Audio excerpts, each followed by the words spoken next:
Mutual fund या share market अभी जो डाउन जा रहा है, जिसके चलते इन्वेस्टर डरे हुए हैं। यहाँ पे दो कारण हैं दोस्तों। पहला तो इन्वेस्टर जो अपना पैसा है शेयर मार्केट से निकाल रहे हैं, दूसरा इन्वेस्टर जो अपना पैसा म्यूचुअल फंड मार्केट से निकाल रहे हैं। दोनों कंडीशन में मार्केट ऐसे डाउन जा रहा है, बट यहाँ पे अपॉर्चुनिटी है कि अगर मार्केट डाउन चला गया, उस स्थिति में आप अपने पैसे को इन्वेस्टमेंट करते हैं, तो जब मार्केट पोजीशन लेता है तो आप एकाएक 10% 20% जितना भी मार्केट डाउन जा चुका है उतना आप एक बार में 1 से 2 महीने में गेन कर सकते हो। इन्वेस्टमेंट का मतलब ये होता है कि लॉन्ग टर्म में इन्वेस्टमेंट करो। शॉर्ट टर्म में इन्वेस्टमेंट करने के लिए अगर आपको 6 महीने 1 साल के लिए अगर पैसे इन्वेस्टमेंट करना है तो आप फिक्स डिपॉजिट में कहीं पे करो, या फिर ऐसे कहीं भी ऐसे गोल्ड में ऐसे इन्वेस्टमेंट करो जहाँ पे आपको कम से कम ऐसे रिस्क रहेगा। अगर आप म्यूचुअल फंड में इन्वेस्टमेंट करना चाहते हैं या फिर ऐसे स्टॉक मार्केट में इन्वेस्टमेंट करना चाहते हैं तो आप एक गोल बनाकर रखो। हमें 1 लाख रुपया या 2 लाख रुपया इन्वेस्टमेंट करना है म्यूचुअल फंड में वन टाइम, या फिर ऐसे शेयर मार्केट में इन्वेस्टमेंट करना है वन टाइम। तो आप वैसे पैसे को शेयर मार्केट या म्यूचुअल फंड में इन्वेस्टमेंट करो जो पैसा आपको लगभग 5 साल 10 साल 15 साल 20 साल के लिए कोई यूज़ नहीं होना है। उस टाइप के पैसे को आप इन्वेस्टमेंट करते हो, मतलब आप लॉन्ग टाइम के लिए इन्वेस्टमेंट करना चाहते हो। अगर आप लॉन्ग टाइम के लिए इन्वेस्टमेंट करते हो तो मार्केट तो हर 2-3 साल पे डाउन जाता है, बट जब भी मार्केट ऐसे आप होता है तो कहीं उससे ज़्यादा ऐसा रिटर्न देकर जाता है। आपने देखा होगा कोरोना के समय में भी ऐसा स्टॉक मार्केट टूट कर 34,000 33,000 30,000 तक आ गया था। जब स्टार्ट हुआ था रसिया यूक्रेन का युद्ध, उस समय आपने देखा था कि मार्केट उस समय भी लगभग 50,000 के पास आ गया था, फिर से अभी 60,000 पर पहुँच चुका था। फिर आप अभी देख रहे हो कि मार्केट से डाउन चला गया है। तो दोस्तों जितना मार्केट से डाउन जाता है कहीं उससे ज़्यादा ऐसे उछाल लेके आता है। तो आप समझ सकते हो कि जब भी आप मार्केट में इन्वेस्टमेंट करते हो तो वैसे पैसे को इन्वेस्टमेंट करो जो पैसे आपको रखा हुआ है घर में कहीं पे भी, जो अभी यूज़ नहीं होना है। हाँ, 3 तरह से अपने पैसे को इन्वेस्टमेंट आप कर सकते हो।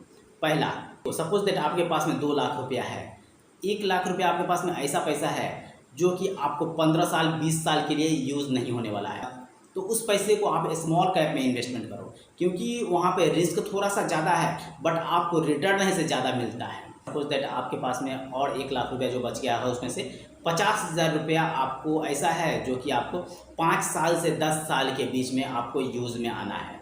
तो आप वैसे पैसे को लार्ज कैप में इन्वेस्टमेंट करो और वैसे में इक्विटी और डेब्ट दोनों मिलाकर यूज़ करो ताकि उसमें आपको रिस्क कम हो। 1-2% का रिटर्न आपको कम मिलेगा बट वहाँ पे से रिस्क से कम होगा दोस्तों। तो अगर आप वहाँ पे इन्वेस्टमेंट करते हैं तो आपको वहाँ पे रिस्क कम होता है, 5-10 साल में अच्छा रिटर्न मिलता है। फिर बात करते हैं कि 50,000 आपके पास में ऐसा रुपया है जो कि आपको 5 साल से कम समय में यूज़ होना है। जैसे 1 साल में भी यूज़ हो सकता है, 2 साल में भी यूज़ हो सकता है, 3 साल 4 साल 5 साल, कभी भी उस पैसे का ज़रूरत हमें पड़ सकता है। तो वैसे पैसे को आप large cap blue chip fund, इस टाइप के फंड में अगर आप इन्वेस्टमेंट करते हैं तो वहाँ पर रिस्क बहुत ही कम होता है। अगर आपको 1-2% अगर रिटर्न कम मिलता है और रिस्क ऐसे ना के बराबर में है तो आपको वहाँ पे इन्वेस्टमेंट ज़रूर करना चाहिए। जबकि अगर आप ऐसे शॉर्ट टाइम के लिए इन्वेस्टमेंट करना चाहते हैं, तो अगर लॉन्ग टाइम के इन्वेस्टमेंट करना चाहते हैं तो मेरा सजेशन रहेगा कि स्मॉल कैप फंड में ही निवेश करें। बट एक बार ज़रूर है से आप भी खुद सेटिस्फाई हो ले कि उस फंड में निवेश करना है या नहीं करना है। मैं ऐसा बहुत सारे फंड का नाम मैं बता चुका हूँ जहाँ पे अगर आप इन्वेस्टमेंट करते हैं तो आपको कम से कम 25%, 30%, 35% तक का ऐसे सालाना ऐसा प्रॉफिट मिलता है। हम नेक्स्ट वीडियो में बात करेंगे कि अगर आप स्मॉल कैप में 50,000 रुपया वन टाइम इन्वेस्टमेंट करते हैं तो आपको 20 साल से 25 साल के बीच में कितना का प्रॉफिट होता है और कितना का फंड तैयार हो जाता है। नेक्स्ट वीडियो में हम बात करेंगे कि अगर आप 50,000 रुपया लॉन्ग टाइम के लिए मतलब 20 से 25 सालों के लिए किसी स्मॉल कैप फंड में इन्वेस्टमेंट करते हैं तो आपको कितना का फंड तैयार हो जाता है।